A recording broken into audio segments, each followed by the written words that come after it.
You're listening to the Archaeology Podcast Network.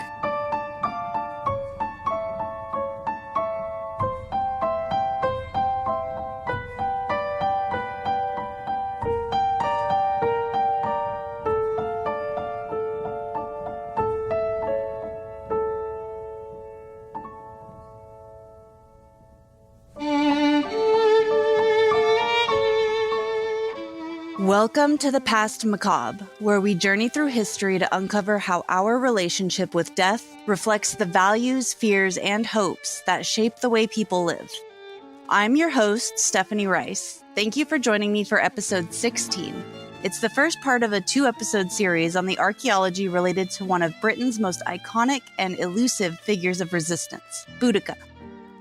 Her rebellion is legendary, and her tale has been told and retold over and over and over for nearly 2,000 years. In spite of losing to Rome, Boudica is immortalized as a warrior queen who was an honorable enemy of the Roman Empire and ultimately held similar ideals as the Romans did. But how much truth is there in the legend? Was Boudica even real, or was she created by Roman propaganda?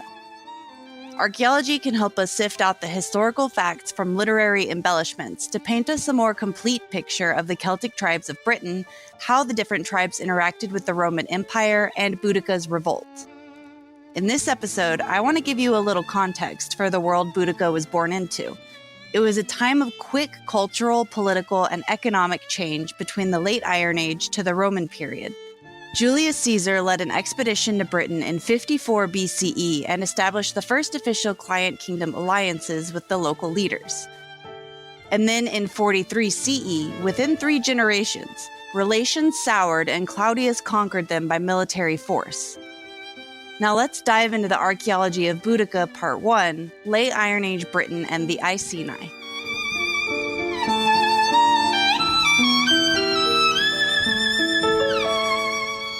During the late Iron Age, in what we now call England, Wales, Scotland, and Ireland, there were dozens of different culture groups, though we now lump them all under, quote, Celtic tribes.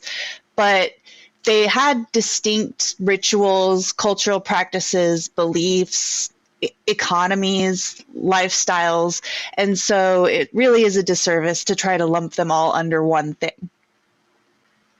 And almost all of the names that we call them nowadays come from either Greek or Latin sources, and so we aren't sure exactly what they called themselves. For the major players for Boudica's story, her tribe was called the Iceni, which that name comes from abbreviations that were found on coins minted in the Iceni lands well after Roman rule had already been established. So we don't know for sure what exactly those abbreviations meant. It's based on assumptions from other coins that have been found throughout the Roman Empire. So it's definitely an educated guess, but not likely that this is what everyone in the region called themselves at all times. Then we have the Catuvellauni, which were their neighbors to the southwest, and then the Trinovantes, which were their neighbors to the south and southeast. And while these are all separate culture groups, we see overall trends in the area, which is common throughout history, even when you do have separate culture groups living in roughly the same area. They tended to follow each other's lead when it came to certain aspects. For example, different types of necklaces called torques have been found at several different places, not just Iceni lands, which goes to show that they were a style that was recognized, and a lot of archaeologists have interpreted them as meaning some form of status symbol, either some sort of like political leader or economic leader, or possibly even just a household patriarch or matriarch. But they have been found along with other treasures that makes it obvious that whoever it belonged to was a very important person. And those sorts of symbols are very useful whenever you're making cultural and economic ties with the neighbors around you. So it makes sense that you would have those sorts of overlapping traditions continuing. And then when somebody comes up with a great idea, such as hillforts, for example, they're going to be built by different peoples and not only one people, because they're a very defensible position. And when the land around you allows for it, having those hills and then the additional built up land around it to make those barrier ditches that prevent cavalry from coming in. That's how you learn to deal with the fact that a lot of the people in the area are using cavalry and chariots in their warfare. So again, there are going to be a lot of overlapping traditional things which can teach us not just about the Iceni or not just about their neighboring tribes, but also about the region on a whole. Many of the different culture groups, including the Iceni, had central locations that seemed to be obvious workshops, markets, and gathering places. Then they would live in very rural areas because they were an agricultural society overall. The Iceni, who were Boudica's people, they had their central area at a place that the Romans called Venta Icenorum, which literally meant marketplace of the Iceni. And there's been a lot of archaeological evidence found there that this was a central gathering place and there was metalworking here. It's in the modern day Castor St. Edmund. And the Iceni territory in general is modern day Norfolk, most of Suffolk, and Cambridgeshire.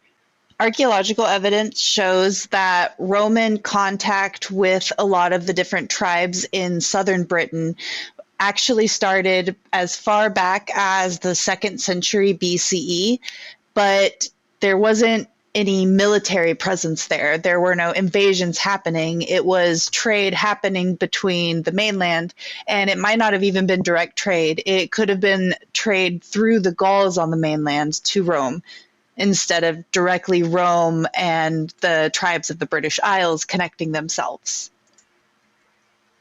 The Roman presence in England begins really with Julius Caesar in 54 BCE, when he led an initial expedition force and then a small invasion force onto the island. And he didn't actually capture any territory, but instead he got the Trinovantes and several other tribes, allegedly 5, according to him and other historians of the time, that were what's called client kings of Rome. So that meant that they were recognized as the leaders or representatives of their people, and they would be the ones dealing with Rome, but it would be in a type of economic relationship only, and not the type of military presence or administrative presence that would come with being an actual province of Rome.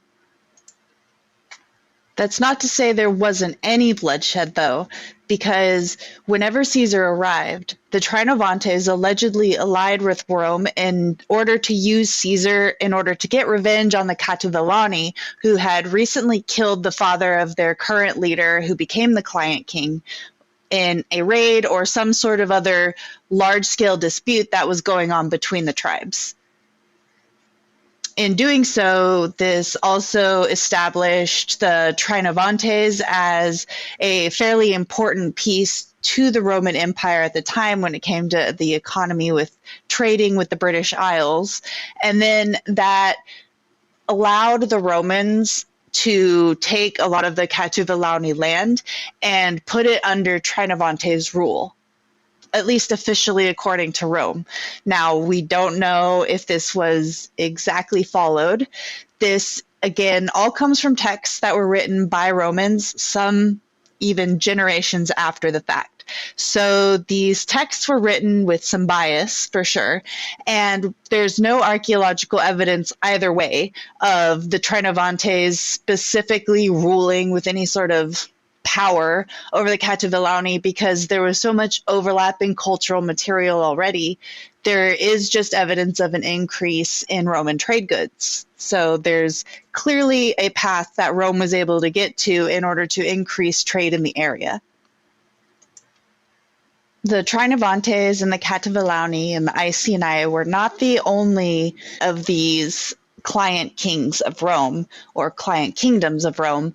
Many of the southern and eastern tribes that were along England's coast and had more access to the mainland became client kings with Rome.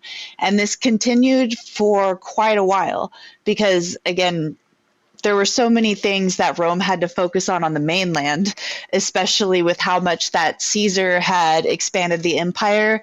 There were several uprisings in Gaul that prevented Caesar himself from coming back, and then his own death and his attentions on Egypt as well.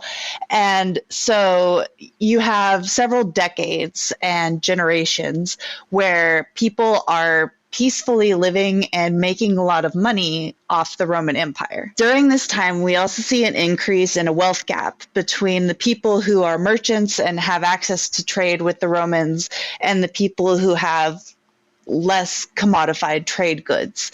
Metalworkers, for example, will see a huge increase in wealth during this time, and there's a lot of coin minting that goes on as well. It's also important to note that the terms client kings, or even referencing queens when it comes to any tribe in the British Isles, is again assigning Roman terminology onto these people. We don't know exactly how their power structure was, if there was one single unified king or queen who ruled over any level of people, if it was some sort of elected officials. All we can tell from the archaeological record is that there were people who clearly had more possessions and more power based on their location of burial, the size of their homes, the size of their burials, and the amount of trade goods that are buried with them.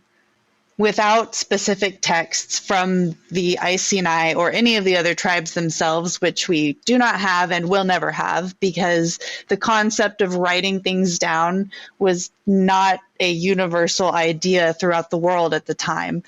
Most peoples were happy to live mostly in the moment and through telling oral stories of their histories and maintaining their culture that way.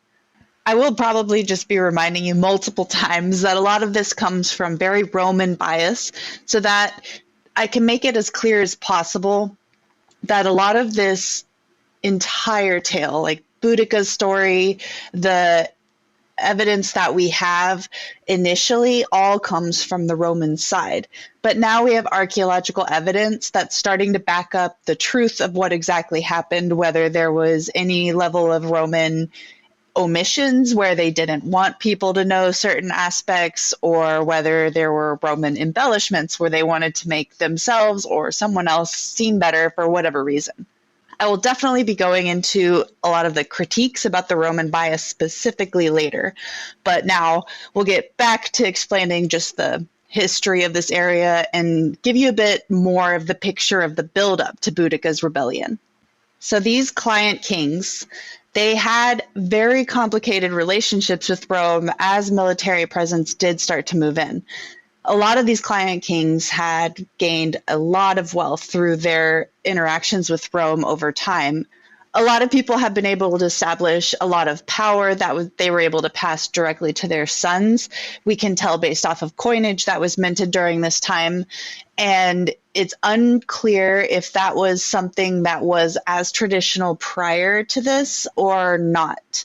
In fact, a lot of the evidence we have shows that the peoples of England especially, but a lot of the quote-unquote Celtic tribes of England, Wales, Scotland, and Ireland were what's called matrilocal societies. And that means that when a couple gets married, the husband is going to be the one that moves to his wife's people.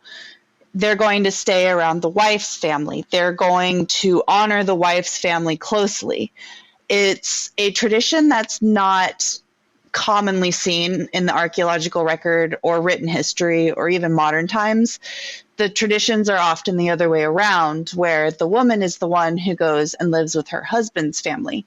So this does indicate that women held power, because otherwise, why would there be an intentional choice to live near all of these matriarchs like that? And a lot of the grave goods also point to that, because skeletons that lean with a lot of female traits. They tend to have a lot of grave goods and even weapons or horse harnesses and all sorts of evidence that shows that they were active leaders as well as men. So if it is possible that prior to Roman rule, a lot of inheritance was actually done through a matrilineal progression instead of it being a patrilineal, which is basically what we are used to now in our modern society. Over time, the children of all of these client kings and potentially client queens were sent off to Rome in order to learn Latin and be educated in a lot of the Western Roman ways, though I suppose for them it would have been Eastern. And then they would come back with a lot of Roman-based ideals. And then around this time, when there's clear evidence of trade and the client-king relationships, but no military domination yet, we start to see cities building up in places that were previously hillforts and more scattered settlements. There are more planned cities that are seemingly inspired by Rome, or at the very least inspired by traveling to these larger cities on the mainland. One of these examples is called Duropolis by archaeologists because it's in the land of the Durotriges, which are in the southern part of England, further from the Iceni, and were not directly related to Boudica's revolt. But their case study is very interesting because we see around the same exact time of their hill forts in the area being abandoned, the buildup of this city called Duropolis, again by modern archaeologists, that was more planned out and was less defended. And so the fact that it was less defended also goes to show that this was a period of peace with Rome and the mainland overall, when you have these southern, essentially border tribes, because they're along the coast, no longer feeling the need for these Iron Age hill forts to protect themselves, and now in these more open cities. This also goes to show that there was a large enough established population and enough trade goods, food, and everything needed in order to maintain this sizable population for a long period of time to justify this level of stability. Again, all pointing towards great relations with Rome and the mainland overall during this period, at the very least for the very southern coastal tribes, though the Iceni are further north. Their archaeology is very interesting too, because it again shows very little in the way of defensive fortifications. There are some ditches which archaeologists have interpreted as defensive in order to block chariots, but otherwise there's no big earthworks or hill forts there that they seem to have needed. A lot of their settlements were roundhouses that were in the flat agricultural lands. And the Iceni have a larger percentage of horse-related gear, horse burials, and chariots and their fittings than most of the other culture groups in this area, which goes to show that they were very equestrian-based peoples, and that was most likely the core of their economy. There's also a lot of evidence that they trained hunting dogs, and based on some of the genetics that have been done testing the bones of some of these hunting dogs, it shows that they were bred and then traded fairly far, and some even onto the mainland. So it's possible that the Iceni were specifically known far and wide for their equestrian skills, their ability to train hunting dogs, and overall a more hunting lifestyle and skill set than a warrior skill set. They did still have a very agrarian culture, so that meant that they have sedentary settlements. They're not moving around nomadically with what's called pastoral nomads, which means that they move with their herds or anything like that. They had established fields and they were growing their own foods and grains. So it's very interesting to see this established acceptance of an animal that was no longer native to the area. The horse history of the English Isles are a little bit complicated, but the summary is they were there, they went extinct, and then they were brought from the mainland later, and then well established with now a lot of these native populations that we've come to recognize, like the Shetland ponies.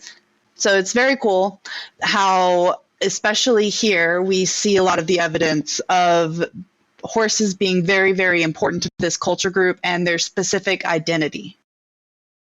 Horses and chariots in general may have been so important to several cultures that they were actually used as status symbols.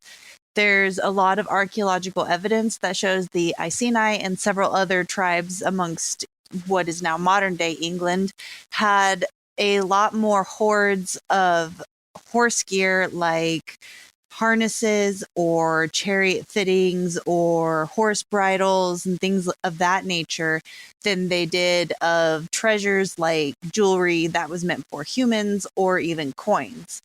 And that shift of importance when you go into those regions definitely shows that there's a history there of that being recognized as an important status symbol further out than just local. It wasn't only the Iceni who recognized that. We see it amongst several other tribes as well, and it spreads out through a lot of the more northern parts of England. And similar to other deposits of status symbols, a lot of these hoards show that the artifacts within them were ritually destroyed. So they weren't just buried and people expected to come back later for them, like with several other like Roman hoards or other styles of treasure hoards that have been found. Instead, these were intentionally broken and or burned in irreparable ways. So they couldn't just be dug up and repaired. They were intentionally destroyed and then buried. This isn't really clear why. A lot of archaeologists have said it might have been a way to honor the dead, showing that this was essentially their status symbol alone, not something that could be taken and disseminated amongst either enemies, friends, family, whatever. So there's also been interpretations that say perhaps this was their view of taking things to the afterlife, the way that other cultures would have included these sort of detailed artifacts within their tombs, like we see in ancient Egypt a lot. Most of these hoards of horse gear are also very decorative and not just plain iron horse fittings. They're intricate metalwork, a lot of times copper, bronze, sometimes even silver worked within it, and they're painted. So it wasn't just your everyday average workhorse's gear. A specific example of an Iceni horse hoard would be at Ringstead in West Norfolk, where there's a hoard of harnesses and horse fittings that have been dated to about 40 BCE. This would have been after Caesar appeared, but before the actual Roman military conquest of Britain. And here there were multiple bridle bits, clasps, harnesses, and the fittings for various horse harnesses, and also metal ingots of silver and pure copper. So those would have been used as actual trade goods for essentially monetary value worth their weight in silver, not gold. And then there were rivets, which were pieces of the chariots that would have been connected with the harnesses to the horses that would have led them. And along with this hoard of horse gear, there were also 2 bronze plates that seemed to form a shield that would have been dated to a little bit before the time that these artifacts were buried. It's hard to tell with the state the shield was in whether it was actually functional or decorative, but it is interesting that it's with all of these other goods and with other finds that have been found in hoards throughout Britain. It was most likely decorative, and these were all status symbols for this person, though there's no direct burial here. And that's what's usually interesting about the hoards, is they're not associated directly with a burial. They're often in places seemingly unexpected. And so it's not always clear why exactly they were buried this way. Just in March of this year, 2025, there was a brand new announcement of a hoard that was found in Melonsby in North Yorkshire that had over 800 artifacts, and most of them are associated with horses. They were originally found by a metal detectorist in 2021, who then contacted a local archaeologist. In the UK, metal detectorists generally have a lot of integrity, and they have their own rule system to where if they find certain things, they contact archaeologists. Because the thing about UK history, especially metal history, is there's quite a lot of it, especially what Americans would consider a long time ago in the Victorian era. There are plenty of commonplace Victorian era surface finds that are pretty normal for people to pick up and actually take home, especially metal detectorists or people who go mudlarking. And when they do find these older caches, they do, again, alert local archaeologists, as they did in this case. And excavations began with the archaeologist that was contacted in 2022. The dates after research has been done on these first few batches of finds that have come up show that this was either just before or very soon after the Roman military conquest of Britain. So this was either a client king or one of the early Roman elite colonists that would have been here very early on in the more militant relationship of Rome with the Isles. I will not be naming off all 800 artifacts, do not worry, but some specific ones that are of importance are 14 harnesses that were found for horses to connect them to chariots, and they were very, very well decorated with colorful glass and Mediterranean coral. These materials are very interesting because this shows that the owner was very wealthy and they had connections throughout the Roman trade network.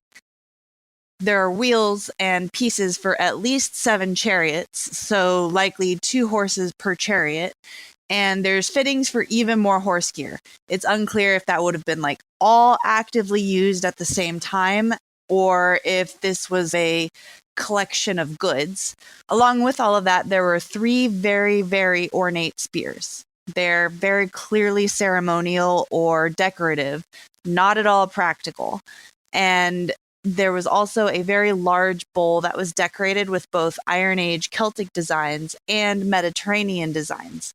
So again, this shows that this was a very, very wealthy person who had connections, but intentionally chose to mix a lot of these traditions from the local community with the Romans that were coming in. So the evidence tends to point more towards a client king than a newly arrived colonist from Rome, who would have been more likely to bring their own culture here with them before adapting into the local customs.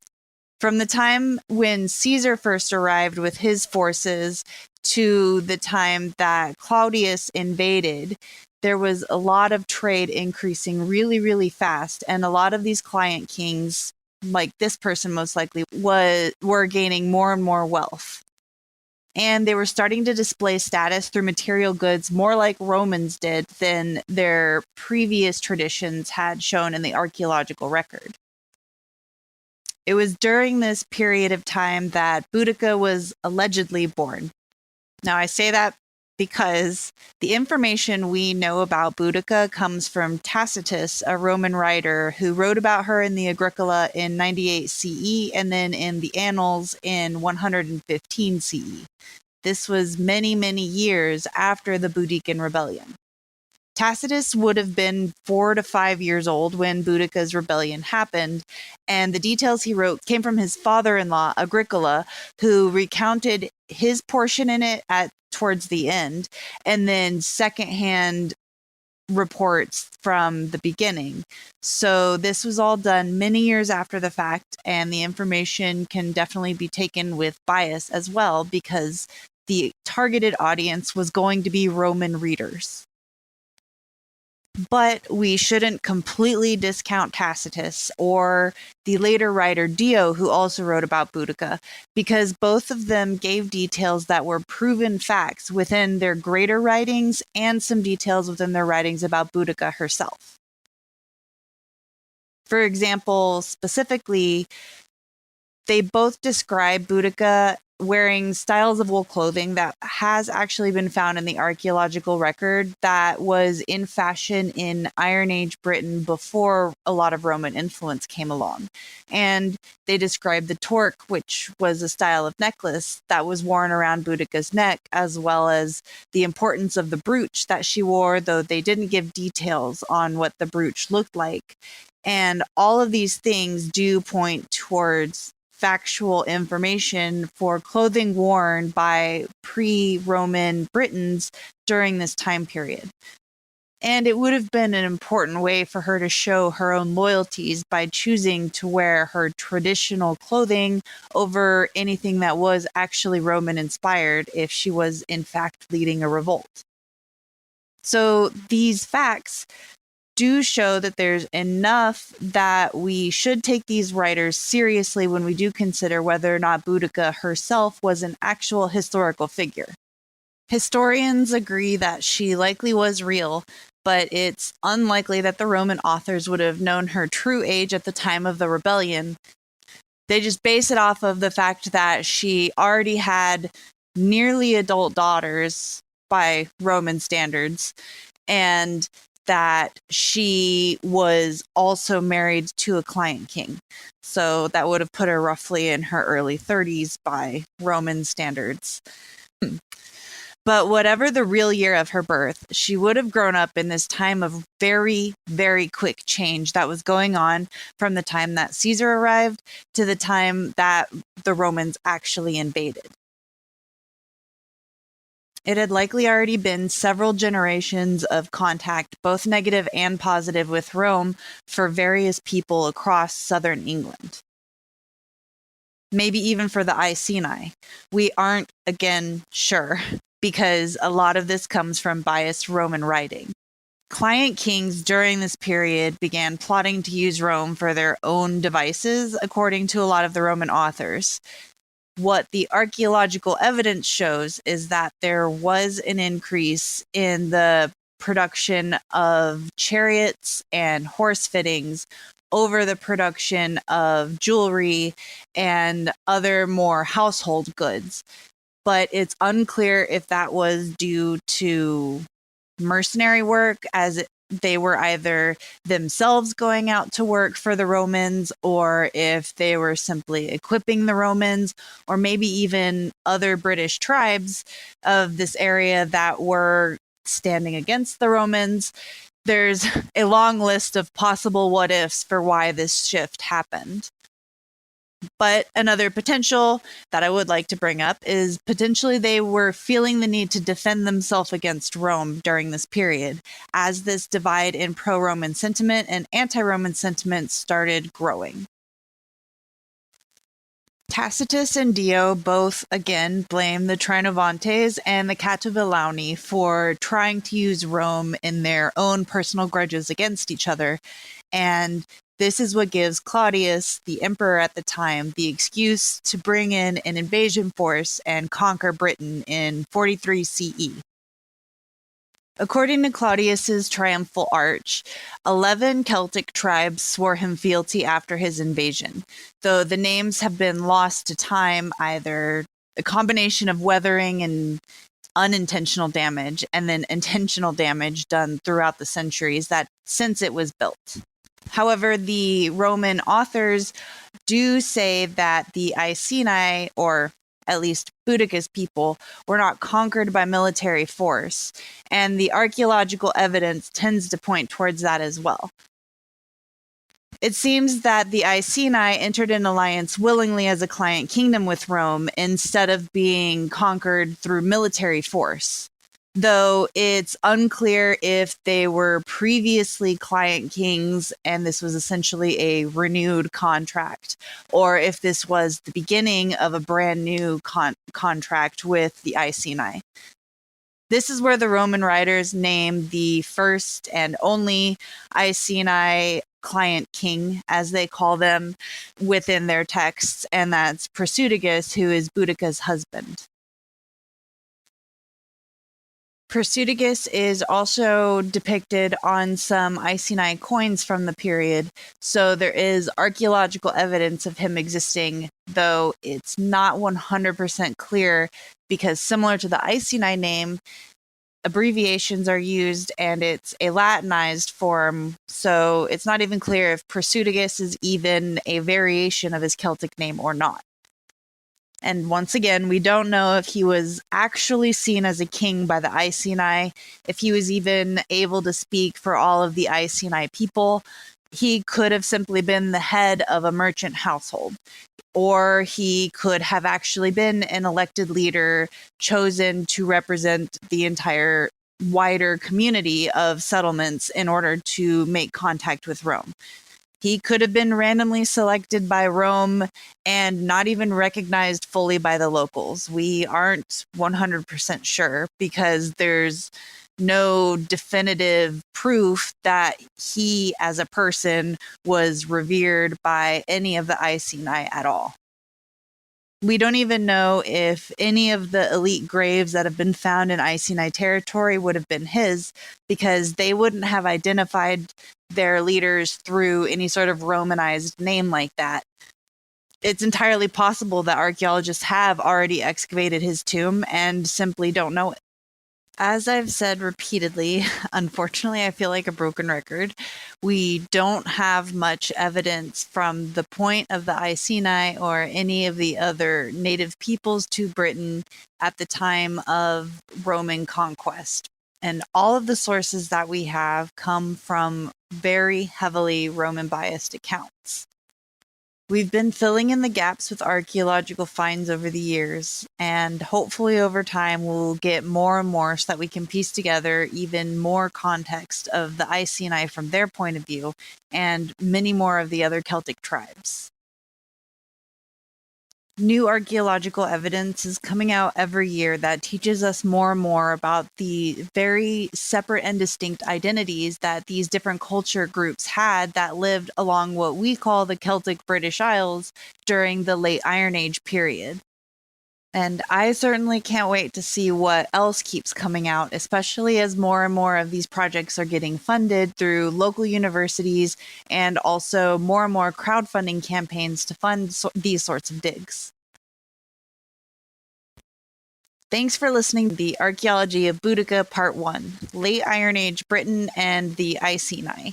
In the next episode, we'll delve into the ways that Roman occupation after Claudius's invasion impacted the native Celtic peoples. And I'll look into the series of events that led to Boudica's revolt so that you can see that there's a chain of events and it didn't just happen out of nowhere one day.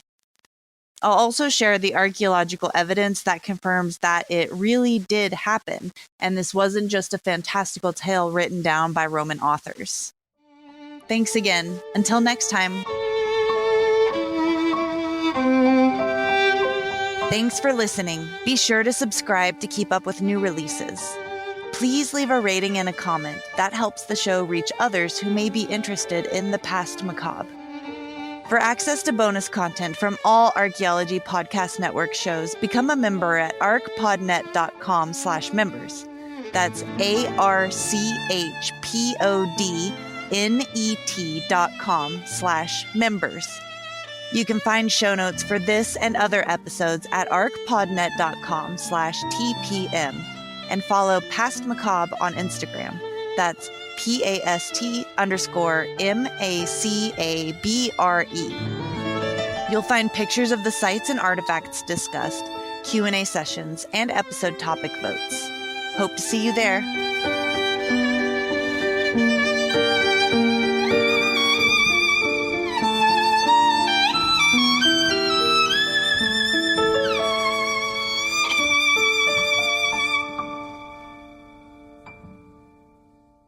The Archaeology Podcast Network is 10 years old this year. Our executive producer is Ashley Airy, our social media coordinator is Matilda Siebrecht, and our chief editor is Rachel Roden. The Archaeology Podcast Network was co-founded by Chris Webster and Tristan Boyle in 2014 and is part of Cultural Media and DigTech LLC. This has been a presentation of the Archaeology Podcast Network. Visit us on the web for show notes and other podcasts at www.archpodnet.com. Contact us at chris@archaeologypodcastnetwork.com.